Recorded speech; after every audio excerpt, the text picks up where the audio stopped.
大家好，我是躺平叔。今天是2025年1月7号，这一期咱们继续聊聊恒大清盘，聊聊中国的房地产。咱们先看房企的消息。根据这个天眼查法律诉讼信息显示1月6号，恒大地产集团有限公司新增15条被执行人信息，执行标的合计10.5亿余元，越来越多已经这个恒大暴雷的3年了，到现在官司还没有结束还有各种诉讼恒大欠债2万亿据说银行的只有6000亿，那剩下的钱是谁的？这仅仅是一个恒大，如果你再把融创对吧，还有其他的暴雷房企都给算上，他欠的钱把银行的刨掉还有多少？这些钱都是谁的对吧？暴雷已经3年了，这些债主恐怕已经扛不住了，很多已经开始暴雷，所以这就是我说的2025恐怕是很多小老板小企业他们暴雷之年。正因为这些小老板小企业汇成支流，支流再汇成干流，最后汇入到恒大融创这样的大企业，现在对吧？这些房地产的头部企业他已经无能为力，他没有办法还这些。这3年很多企业都在苦苦支撑但是我想你总有爆的时候你能撑到什么时候呢？现在形势越来越差，生意越来越难做，所以撑3年已经很不错了。2025年这第4年，这些小老板小企业纷纷破产。你比如说这个富力地产又新增1条被执行人信息，执行标的2.79亿，这些执行金额虽然进入强制执行，但是你是拿不到钱的，有什么用呢？根据澎湃新闻说，融创中国将进行2次境外债重组，最快3月份可以有初步重组方案。有债权人表示，融创中国方面告知或将无法按时兑付2025年9月到期的美元债，公司正在研究可替代的方案，但目前还未形成方案。这就是我说的融创你虽然它境外债重组成功了，不代表它已经全了。你看现在这随时还有崩盘的可能，因为它那个债务展期并不是免掉了，也并不是缩水，债务还在那，你还得还。你看看2年很快就到期了，第一笔钱就得还，那只能再一次展期。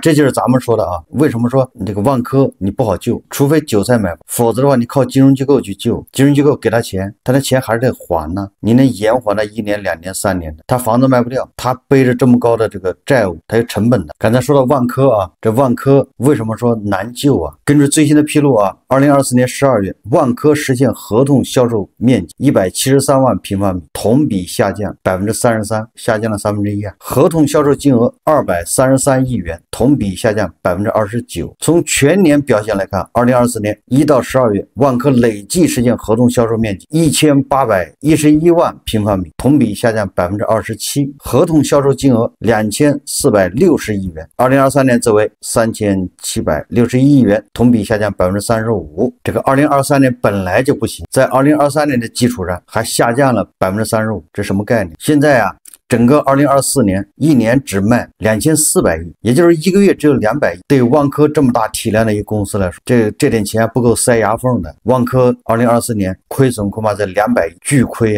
你说怎么救？我们再看看这个外媒对咱们这个房地产和经济形势的一些看法。首先这个花旗集团它的最新研究报告认为它说中国经济2025年前景取决于外部关税和内部刺激，预计经济同比增速可能放缓至4.2%，通缩压力将持续， GDP 只有4.2%了该集团预计美国关税料将从2季度开始逐步实施，分阶段增加至15%，拖累中国出口减少6%，拉低经济增速1个百分点。政策前景方面，花旗预计说中国政策料将变得更加扩张，但不会较当前被动宽松模式有重大转变，也就是说不会有什么太大的改变。大家不要老是想东想西的，这是花旗的观点他说预计今年会降息50个基点，调降存款准备金率100个基点，整体赤字将扩大到2.5万亿人民币，总赤字率提高到4%，支出将向消费倾斜。这个是花旗集团对咱们这个 GDP 的一个预测。我们再看这个野村证券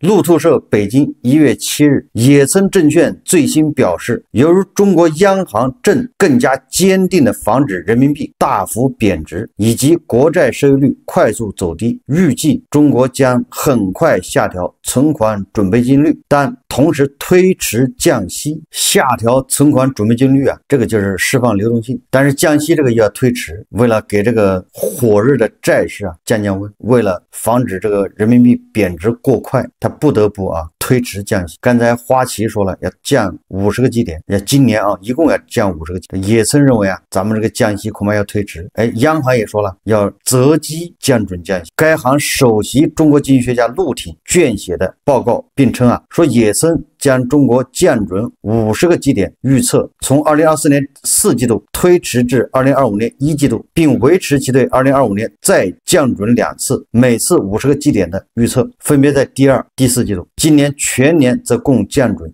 也曾啊还将中国央行今年2次降息，每次15个基点的预测，从第1季度和第2季度推迟到第2季度和第4季度，就分别往后延1个季度啊。报告解释称啊，基于人民币对美元的不利因素上升和国债收益率下降，中国央行正在进行一些政策微调，强调外汇市场的韧性而不是弹性，并誓言坚决防止形成单边一致性预期。中国央行还修改了关于降准降息时机的指引，从实时改为择机。报告指出啊，中国现在比2018年到2019年贸易战期间更不容易容忍人民币对美元的大幅贬值，这是为了实现强势货币的目标以及稳定房地产和股票市场。我们认为中国人民银行在防止人民币大幅贬值方面变得更加坚定，并且可能在决定降准和降息的时机方面转向更为灵活的方式。这个也曾证券报告啊说啊，关于降准，也曾认为，尽管在去年9月底有前瞻性指引，但中国央行在2024年4季度跳过了25到50个基点的降准。鉴于上周股市大幅回调，也曾将2024年4季度降准50个基点的预测调整为2025年第1季度。关于降息啊，也曾指出，鉴于人民币贬值压力加剧以及中国央行对火爆债市的警告，预计中国央行在1季度实施降息的门槛有所提高，因此将2025年2次每次15个基点的降息预期从1季度和2季度推迟到2季度和4季度。这个也曾啊，它的核心观点就是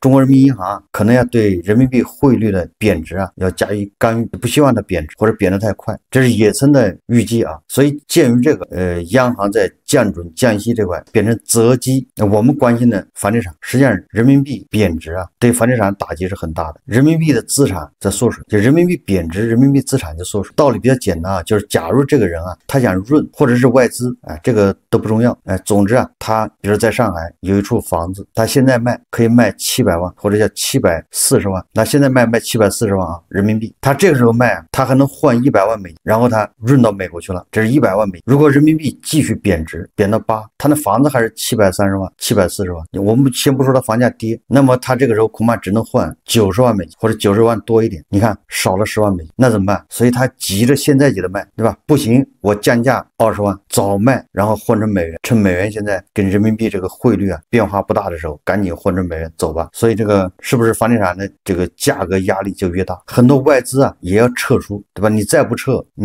你换的美元越来越少，这就是人民币贬值预期，这央行说了叫一致性预期啊，也就是大家都这么认为，那就是贬值就要加快，贬值一加快，那跑得就更快，跑得更快的它就贬值又加快，这叫恶性循环，螺旋式下降。那人民币的这个利息跌呢，也会导致人民币贬值加快，所以这就是央行非常为难的地方。一方面要降息，降息是干什么呢？对吧？一个是让利给实体经济，刺激实体经济；一方面是让利给韭菜，让韭菜赶紧去买房。结果你一降息啊，你人民币贬值加快，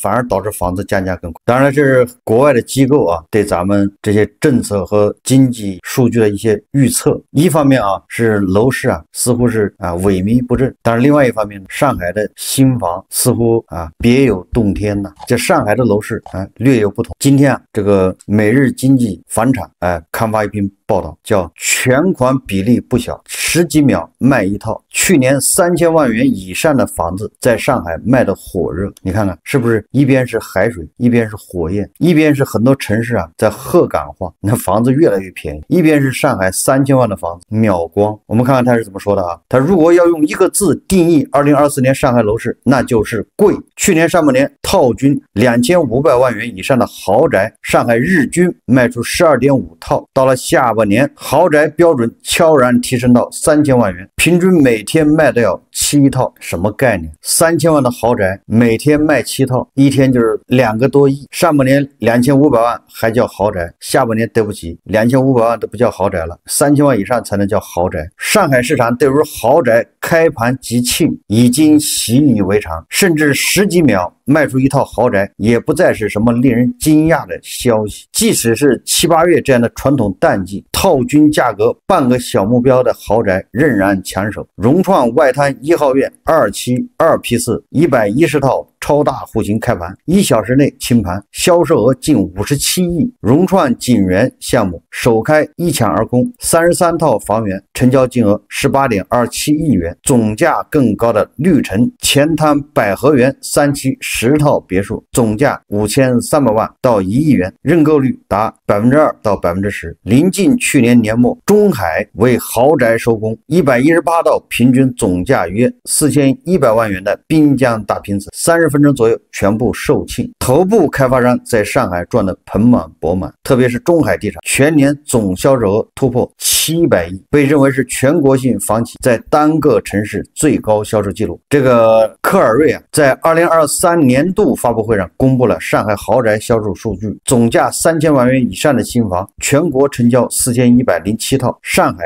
占其中62%，2530套，而第2名的北京和深圳分别成交594套和533套。不仅如此，3000万元以上的二手房成交套路，上海占了42.7%，529套。包括香港在内的全国范围，上海应该是近几年高端住宅销售最集中的区域，而且有越卖越多，比例越来越高的现象。不仅如此说高端项目单盘战绩也值得深入分析。2024年全国诞生11个业绩超100亿元的楼盘，上海独占7个。去年下半年，上海市场还有另一个现象级住宅项目，叫翠湖天地六合。尽管单价高达20.8万元每平米，但108套豪宅开盘售罄，累计销售金额120亿元。当时市场的说法是，全上海的有钱人都在等它。此外，上海还有部分新开盘和体量较小的高端住宅。在科尔瑞评出的5大豪宅作品中，红安里、陆家嘴、太古园、香港置地启源等共同上榜。值得注意的是，2024年3000万元以上的二手房也增加了6%，但是套均价格1亿元以上的成交比例下降。对此，科尔瑞认为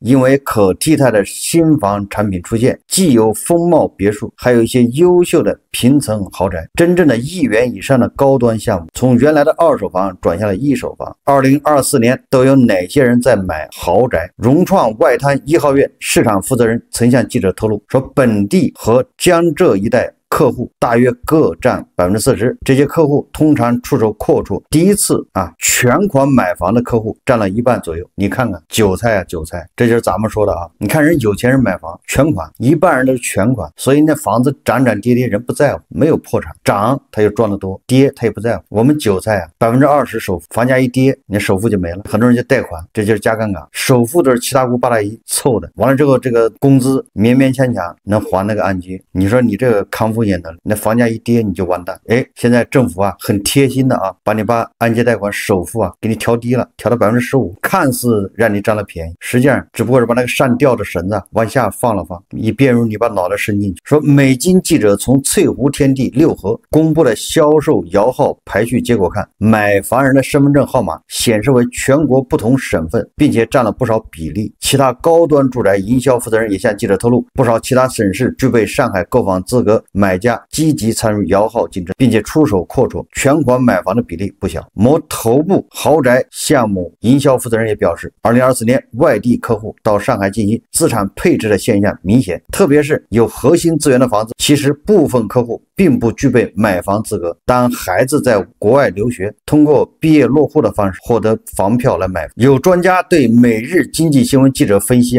说北上广深核心城市核心区域的项目目，现在存在价格倒挂，又是核心资产，未来3到5年大概率是价格上行周期。2025年市场肯定还是有看头，关键就看有没有好产品，风貌产品会面临些许压力，具体市场表现还要看各种项目竞争力。这是专家说的啊。从上海这个豪宅热销啊，可以看出，首先第一个，全国有钱人还是多的，就是没有钱，那是因为咱们没有钱，有钱人不缺啊。如果这些有钱人到上海买房，或者这些有钱人到北京买房，他就会造成这种豪宅热销，不缺钱。第二个，你看人家越有钱的，越是全款买房。全款买房有个什么好处？这是不在乎房价涨跌，你跌它你就让你跌，涨他也不在乎，这样反而稳。这种豪宅热销啊，一天7套啊，3000万，所以造成上海的新房价格但是上海其他的普通的住宅量太大，很难让全国人民去消化。同样啊，对吧？都是由购房资格限制，那些能买豪宅的人，你限制不了他，人家有的是路子可以搞到购房资格。比如小孩在国外留学，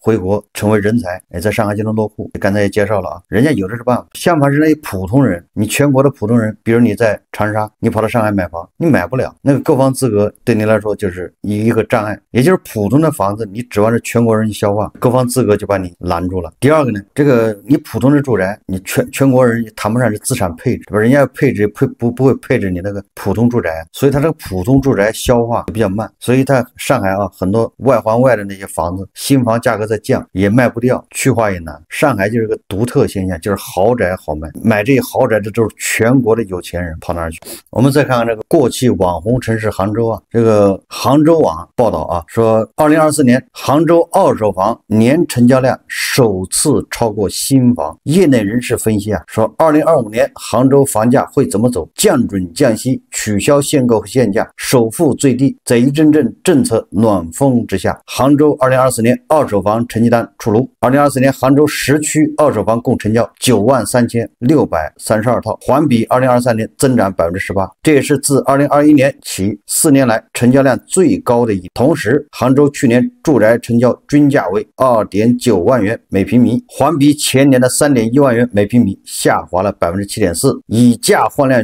趋势不变。值得一提的是，2024年杭州10区新房二手房总计成交15.7万套，其中新房二手房成交占比约46开，杭州二手房成交量首次超过新房，这也意味着杭州已进入存量房时代。在2024年，以价换量是杭州二手楼市的主旋律，推动了成交量的回升。相关研究人员预计，这一基调仍将延续，但价格下跌的速度与幅度相比之前会有所收窄。什么意思呢？你看，这是杭州网报道的啊。首先第一个，杭州的2024年二手房卖的比新房多，这说明什么？说明杭州的炒房之风啊达到顶峰，现在已经到了兑现出货的时候。二手房就是出货，新房就是炒啊。大家都知道这个炒房的城市怎么炒啊？炒房的城市是在土地拍卖过程中，它就开始压价，它控制价格，人为的制造这个新房的这个价格比那个周边的二手房要低一个20%。你看周边的房价啊，比如是3万一平米，它规定了你这个新房开盘价、备案价，你只能是2万2一平米。为什么这么干？这实际上就鼓励炒。你看啊，你只要有资格，你买了这个新房，然后3年以后你再把这新房卖出，那周边的价格都是3万以上，你这2万2买的，1平米净赚1万，100平米净赚100万。这就是为什么大家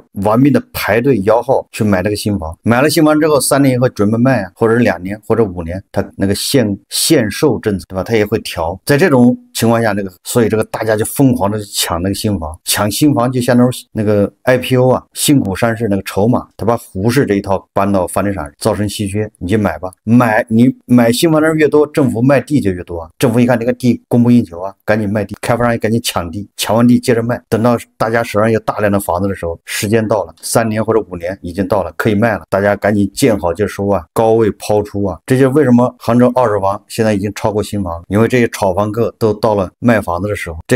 这报道里也说了啊，以价换量，你想把房子卖掉，那就降价。这些炒房客有的赚钱了，他降点价，只要能卖掉；有的不赚钱，但是一看现在行情不好啊，赶紧卖吧。所以以价换量，二手房交易量上去。但是杭州二手房房价下降了7%，均价啊，明年会有更多的炒房客要出货。我认为房价只会下降的更快，而不是说降幅收窄，因为接盘的人越来越少，就是有那个能力、有那个实力接盘的人在哪儿呢？现在都在失业，都在下下岗，都在找工作。杭州大量的这个人呢，在外流啊，现在直播带货不赚钱，杭州走一批人，对吧？电商也不行，杭州又走一批人。这些以前都是高收入、高薪收入，这些以前从业者很多都是买房的主力军呐、生力军啊，这些人都已经离开了，没有离开的也被按揭贷款整得五迷三道的。所以我觉得啊，25年、26年恐怕是杭州那些炒房客出货的高峰。你想想，他买房子高峰不在2020年、2021年吧，22年那个时候我就说杭州的房价虚高啊，爆炒，它就是炒奥运会概念。这个当然这是之一啊，是不是？大家回忆一下，顶峰是不是在那个时候？奥运会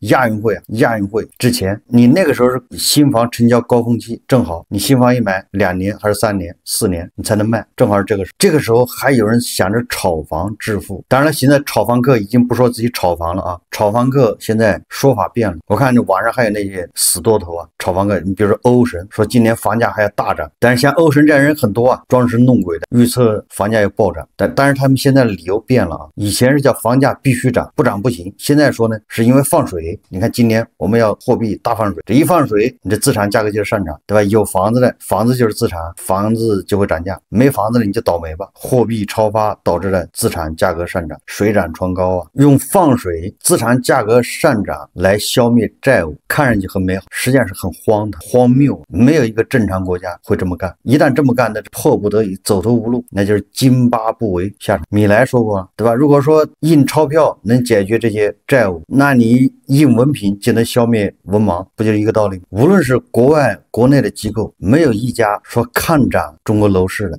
顶多说企稳回稳啊，顶多说年底啊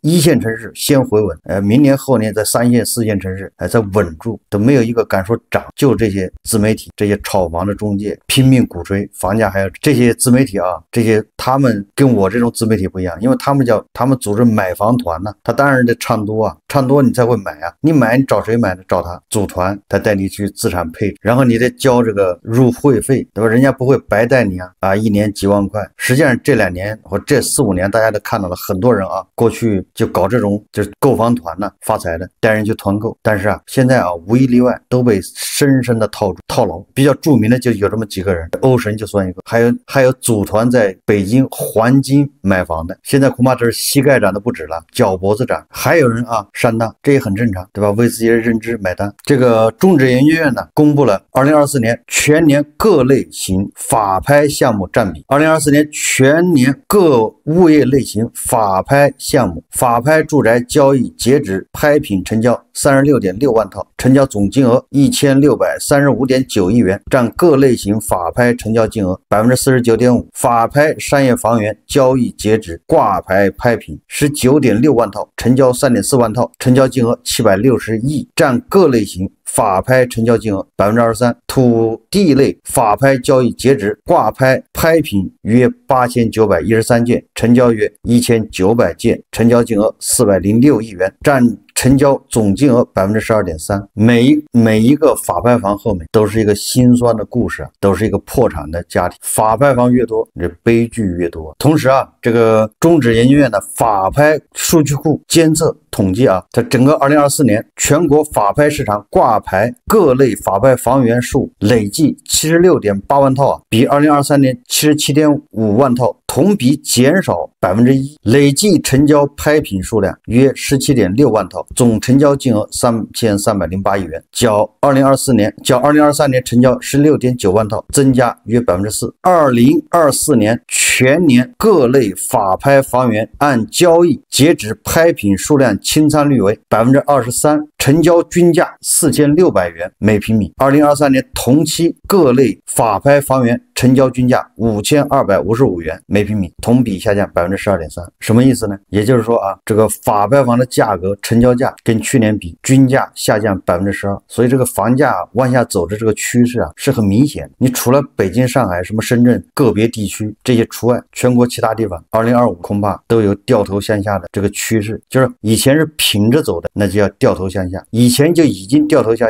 下的，那就要加速。这就是2025年房地产的一个特征。那理由很简单，就是你没有什么工具了，你还怎么救房地产？该出的政策出的差不多了，去年出了780个政策。你看这个江苏镇江发布楼市新政。财联社1月6日电，江苏省镇江市发布关于停止实施市区商品房销售价格备案的通知。也就是这个在江苏镇江的这些区开发商销售新房可以自主定价，不需要再向有关部门备案。就是我开发这房子卖多少钱，跟你政府没关系，也不需要告诉你，我自己卖自己。这个不是救市这个是给开发商把手放开。你把开发商的手放开，那开发商要做的就是降价他为了把这个房子卖出去，他只能降价。没有卖不出去的房子，只有卖不出去的价格。这回开发商你只要想救命想活命那你就降价卖，回笼资金。所以说这个25年一个是越来越多的城市会鹤岗化，这个房价大概率是要向下，因为我们的承接能力越来越弱，有钱人都买了豪宅去了，剩下的韭菜确实没钱，口袋里空空。有钱的韭菜呢，恐怕也在观望